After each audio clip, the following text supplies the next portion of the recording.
Hi, everyone. Welcome to the 2024 Grand Jamboree here in Paris. My name is Ron, and I'll be acting as the head judge. And joining me here today is Runcheng, Yunqing, uh, s- sorry, Wuxi, Kushi, and then also our remote judge, Donald. So how this will work is we will be giving you 5 minutes for your presentation, and however long we have left will be allotted for question answers. And so with that being said, when you're ready, take it away. All right, all right. Do you guys hear though? Can you guys? Maybe move the mic closer to your, yeah.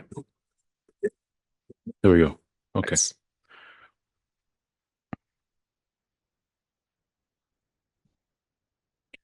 So our project is called GastroGuard, a safe and a smart probiotic for IBD, early IBD detection and treatment.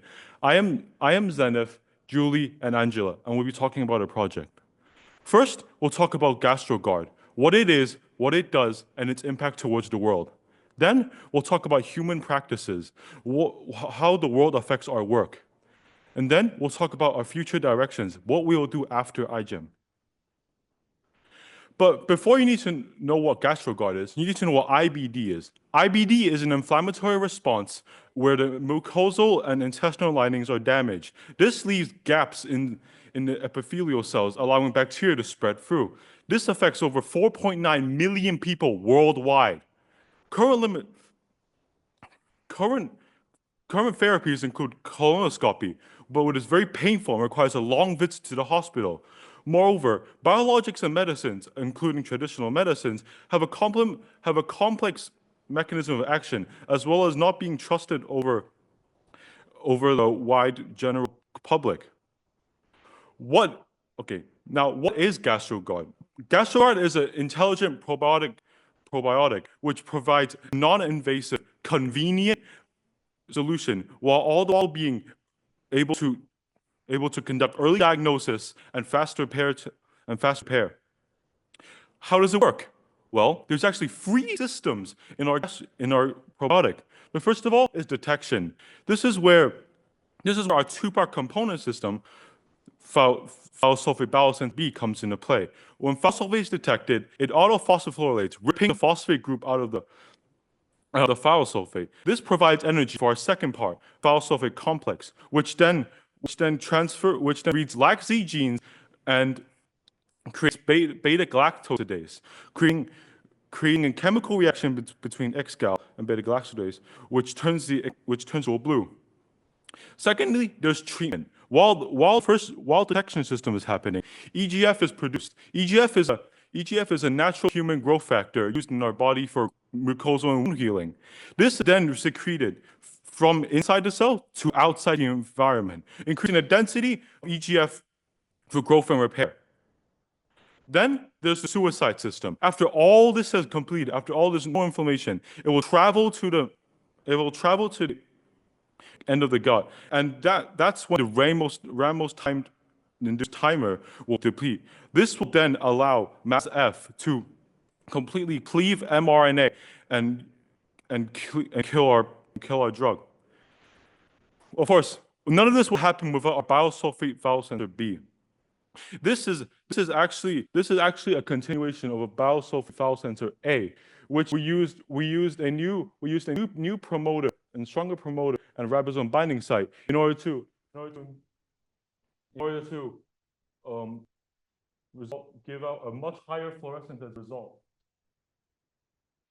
Lastly, GastroGuard is a game changer, a user-friendly solution to fight enteritis.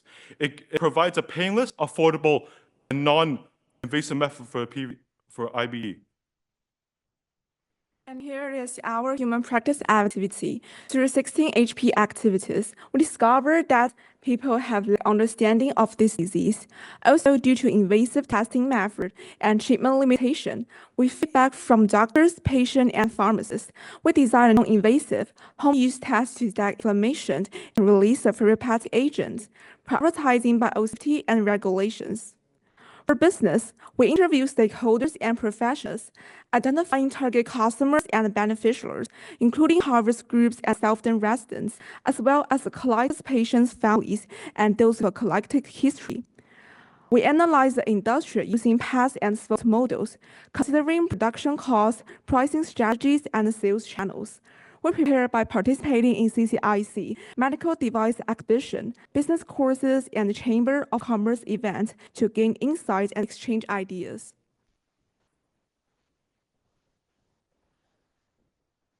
Okay, so in the future, we will switch to E. coli Niso 1917 and to CRISPR-Cas9 to knock out its native beta-galactosidase, thus ensuring our detection valid and safe as a neurotherapy for IBD. And we're dedicated to improving chronic disease diagnosis through innovative, non-invasive solutions for IBD. And finally, we want to thank our team and teachers and institutions who have helped us. Thanks for your listening.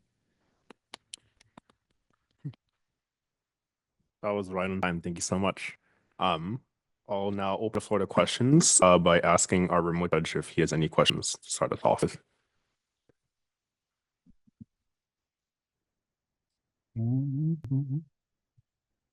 Yes, I'm going to add the question in the chat. So the project description talks about how EGF can't be administered orally because the stomach would just destroy it. Yet the project comes up with the solution of getting E. coli past the stomach. Couldn't you use the same mechanism just to supply the EGF? Actually, EGF is very, when EGF enters the stomach, it is quickly metabolized by its acid because the stomach acid is too acidic for EGF to live in. So that's why you have to put a capsule, an EGF, an E. coli Niso 1917 capsule to pass through the stomach acid, so that it can allow the more neutral pH intestines for it to work. Now we chose E. coli Niso because it is a tough liposaccharide shell, as well as having a record history of not forming endotoxins around it. So that leads to a longer shelf life, and yeah. Okay. All right, iGem has a question. Great talk.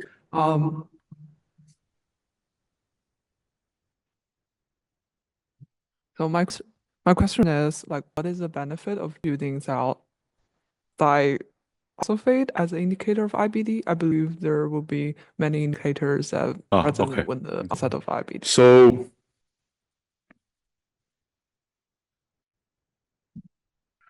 So actually, we actually have different biomarkers for IBD. There's actually a tetraphenate and thiosulfate as biomarker. These two are created during the sulfate-reducing bacteria that are happening during the IBD with bacterial infection. And these two are actually the byproduct of these two sulfate-reducing bacteria. So that's why we chose them as biomarkers. Now, originally, we actually went to choosing tetraphenate, but however, during testing, we found two main problems. The first one is tetraphenate, even when there's no tetraphenate around, it would still actually fire up, causing a false positive.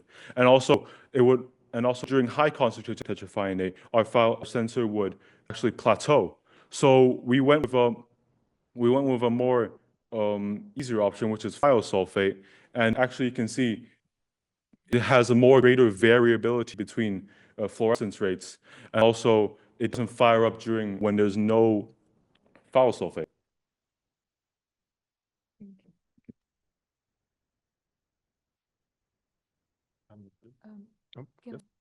Go ahead. Yes. So, so Rhamnose is part of your biosafety switch, right? So do you know if Rhamnose is also metabolized by the body, and so if it's not available in the beginning to activate your bacteria? And also there's another question.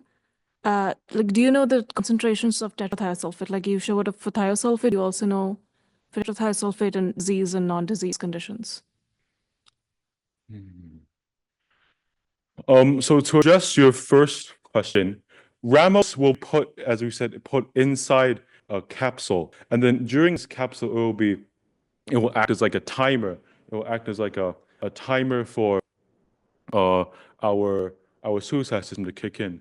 And Ramos, yes, Ramos will be metabolized by the body, but it's encapsulated in a capsule. So then, for the time being, it will be. So for the time being, it will be not metabolized as fast as if it were just exposed into the body directly. The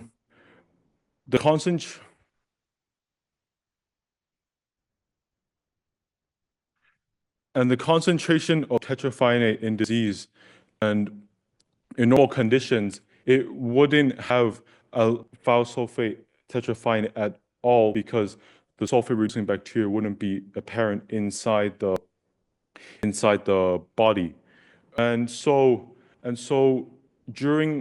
comparing a disease and normal conditions, a disease will have much more levels of sulfate-reducing bacteria, but then also it would have a much more output of thiosulfate. Now, compared that to normal conditions, it wouldn't have any thiosulfate at all because there would be no sulfate-reducing bacteria. Okay. Thank you.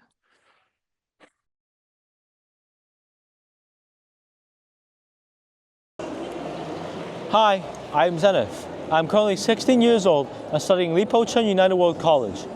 My interests are biotechnology and synthetic biology, mainly cancer and probiotics. I published a paper on natural and theoretical science, as well as attending iGem, showcasing early probiotic for early IBD detection and treatment. Later in the future, I will develop a model that will leverage AI in cancer detection. I want to realize the potential of cancer so that there will be fewer patients with cancer in the world. I want to change the world and make impact.